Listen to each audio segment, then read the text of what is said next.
Good afternoon, ladies and gentlemen. Welcome to another Propagandacast episode here with Shadowverse. The verse where everything is covered in shadows.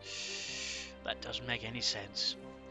But overall, I mean, not really a lot has changed since the last episode. I've not actually made any changes to this deck at all. In fact, I'm pretty happy with this right now with the 3 Shadowed Assassins and the 3 Full Fence. I think it's given it a lot of sort of consistency. Particularly the Shadowed Assassins gives me a lot of power, in particular going first. It's actually allowed me to pull off some pretty nasty things if I sort of get 2 of them, in which case, in most cases, my opponent can't do anything.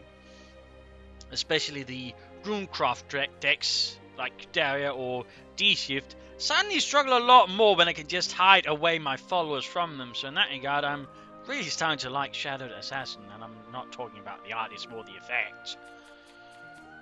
Also, as the cards sort of perform well, I'm slightly tempted to maybe sort of replace Fence here with the Swift Infiltrate, just sort of increase the sort of the ambush capability of this deck, and sort of add some more pushes that way. But otherwise, again, I think it's sort of in a pretty good spot. So, let's get on to the fighting. And here we are up against Haven. Most likely going to be some kind of control round. I get to go second. I'd rather honestly prefer going first, but enough about that. That one goes away. That one goes away. Keep hold of swing in case he pops something on turn 2 I need to deal with right away. Got another 2-drop. Sage Command, I don't really need that one that much. I'd rather have a 1-drop right about now.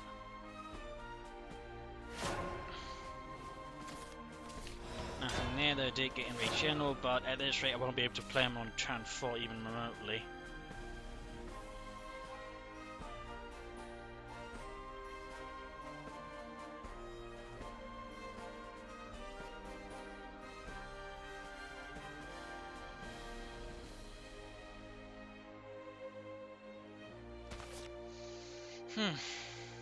Nothing going on there. Guess they're pondering a lot of options. That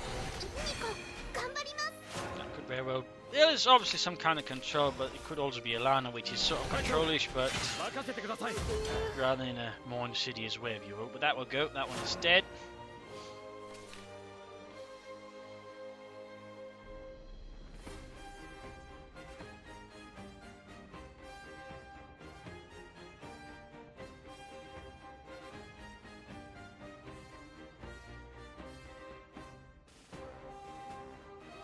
Another big think here from our opponent, who's AA rank, counting a lot of those.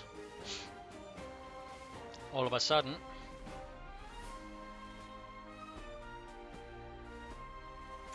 now that's annoying. I don't have any immediate answers for that one. All he can do is just build a big board. He'll probably trade into one of the smaller ones because again he can just trade with it so easily defensively because it takes 1 less damage on the opponent's turns. It's a really annoying card like that, but nothing to do about it. They gave Haven, it's that one, it's Sunshine Haven, it's Reliance on Guardian Sun to just generate a lot of really big sort of boards, and there you go, clears out. Pretty terrible starting hand for me then. Get a full fence, that's great. If not, that is, well, not great at all, This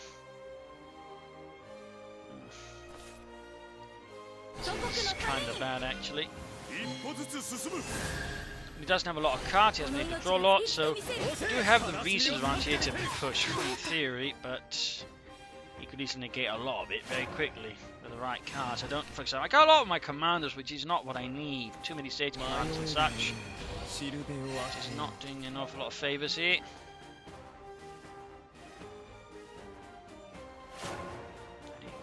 That. So, I mean, I got Albert, but I want to use that. The other option, of course, is Enraged General. The problem is that rather leaves me in the sticky situation. Of course, he's just going to temish me afterwards, but at the same time, I rather feel like there's not a lot of option. But I don't want to have to spend, a evolution point on that, and I can't really get away with other things. So, what do I do here? I think in this case, I'm going to pop the Navy Lieutenant, which gives this one a buff. I'm not going to need much of this anyways, and pop the Quick Blade as well. Gonna pop him, evolve him, which means I still spend an evolution point, but I suppose at least evolve. And there you go, quickly push down to 12 damage. If they don't have Temers, which I think to an extent Sunshine Heaven doesn't run so much of, though of course they can at least still run it. That's going to bring them down a bit. And there we go. And I've got a really big problem because, again, I got too many commanders at the moment. I don't have enough stuff to sort of fill out the board, which is really not doing any favours. And sort of can be a bit the issue with this deck at times, you know, of just bad luck. I mean, you gotta have some commanders, but the problem is, you sort of get all the stuff, they're not enough for the token generators, you sort of got a bit of a dead hand.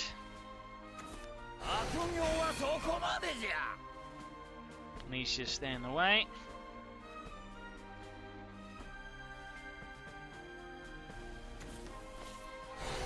Heal, draw card.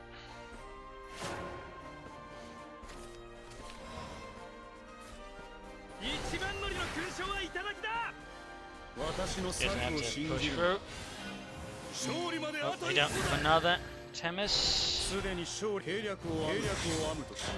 with my luck, usually against Haven, they tend to have another Themis. Like, they always have like 2 Themises, which is rather annoying. I mean, if he doesn't, I'm likely to win. If he does, I'm dead-ish. That's a pretty powerful board, but again, Themis Decree, which I think is over a bit too good of a board clear. Took its promise healing up a lot. There's that one. I still got about 11 damage there. Let's see if we can't draw another Albert. Nope, mistake, got another Enraged Shell, so we'll just push that.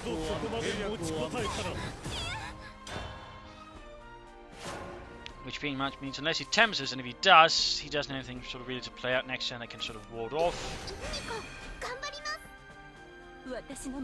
Victory! Got a bit lucky there.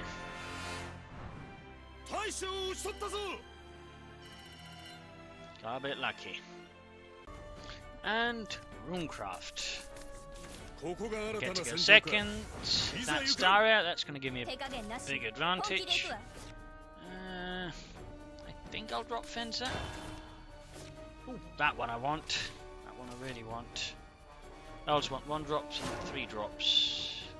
Preferably someone that builds a big board. Sight. 1 drop, please.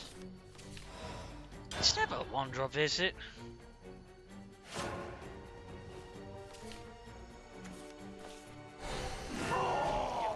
Got a wholesale string there. And again, without the 1 drop, I'm not going to have a good board to hide up, to be honest, with a Shadow and Assassin. Particularly, he has sort of a 3 drop, which is likely going to be Clark. If he does anything there, that's great, but if he does, I'm sort of. Wait, Sorcery Cache? That means that's. That's D-Shift again. There's been an increase of D-Shift lately because there's more decks sort of trying to counter Tower with Control. You then get D-Shift, which is basically the Control counter deck, which is another combo deck, which is sort of Control-ish. You got that one essentially.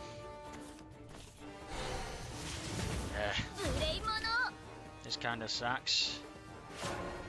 But I'm still going to evolve. I'm going to, well, hit with a Shadowed Assassin simply because, well, now I can use again to guarantee some damage next turn.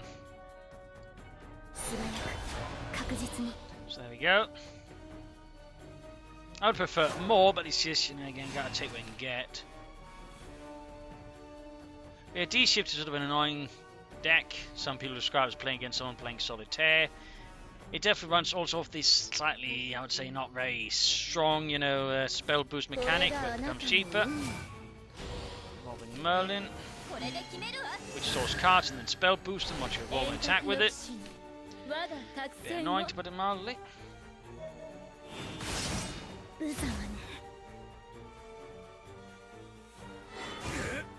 Go. Right, I've got a few options here. One is just Albert, in which case I can take him down to 6 health, which is not a bad idea, I think. Guess we can't deal with it. It's gonna be the plan here. There you go, win. And that's why Shadowed Assassin is great. It makes it harder for them to actually deal with your board and then sets up for some things there. In fact, I've got another sort of, well, a bit more of a replay sort of thing, not an actual match sort of played now, but I've got one sort of want to show the sort of highlights again, how Shadow Assassin can be quite handy, so let me just bring that one up. And here we go. There's some Japanese player, I can't read the name. I went first here. And I had a pretty good sort of starting curve here. You can sort of see it's slightly different here for these kind of things. You can't still see the opponent actually had in the replay. Would have been interesting actually to be allowed to see it, but I guess there's something against that. But there you go. In fact, I get a perfect curve right off the bat. That helps a bit versus Dario. Again, Dario's very good at disrupting it. Also, not the turns a bit fast here. I just sort of play on curve here. Obviously, I don't have anything better than Naval Lieutenant, but I'll still play it because, well, it'll still boost my Ferbert Soldier, allowing me to do more damage. In fact, this is sort of where the things get really good. I get a second Shadowed Assassin. And that, I've brought him down to 15 health already. Pops Clark, Arcane Scarlet to boost, clears out the Ferbert Soldier. Then I play, well, I attack first, obviously. Then I play Shadowed Assassin, hiding out the deck. Which, by the way, negates the ward, so that means it can't actually hide anything. So that's a something to keep in mind for people who are worried about that. Levi's uses Crimson Sorcery there. And a Blade Mage called in there, attacks me. I proceed to call in a Quick Blader, evolve it.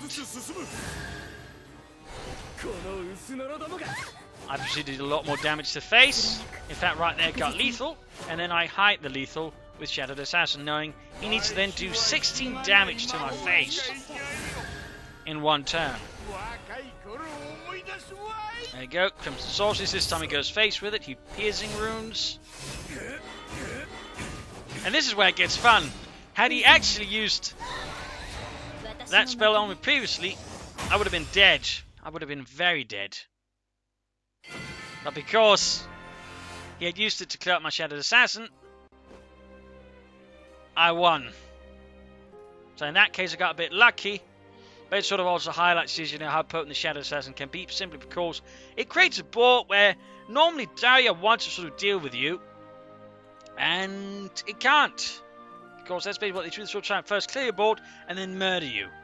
But if they can't attack you through, you know, Shadowed Assassin and basically sort of hiding away there, they can't actually deal with you. In that regard, I'm running a lot of Shadowed Assassin lately simply because it's just that good. It also helps in a lot of other occasions when you just sort of create some good boards, but then you want to make sure it doesn't get immediately annihilated. You pop a Shadowed Assassin to protect it. Can be useful for covering up a lot of things, including, you know, say your enraged generals. So in that regard, I'm really liking Shadowed Assassin. Again, I'm also further considering actually sneaking out, you know, Fencer to replace it with another card.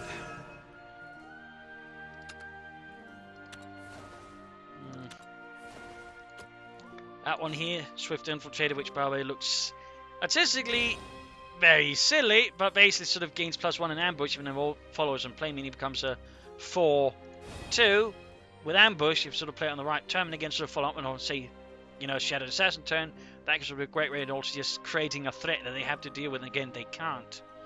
So that's a small option there anyway, so for me, I'm considering there for, say, you know, future matches. But there you go, hope you enjoyed today's episode. You know, subscribe, like, share, and comment on it. I'm certainly continuing having fun with my token tempo deck overall, and again, I've just been having a much better win rate, as you sort of might slightly seen there, since sort of just off the floor fences, but also the Shadowed Assassin, or just, you know, creating more optimal conditions for playing down enraged generals, which was certainly one of the things I actually struggled with, because now I can better preserve the board, but, you know, also just, you know, can more easily push damage. In that regard, Shadowed Assassin allows me to preserve tempo so much better. So in that regard, I do think Shadowed Assassin is actually a very overlooked card with Swordcraft players at the moment. I would certainly suggest a lot more to look into this, because I think it's actually pretty damn good. So, thank you all, and see you all in another 2 days' time. Cheers!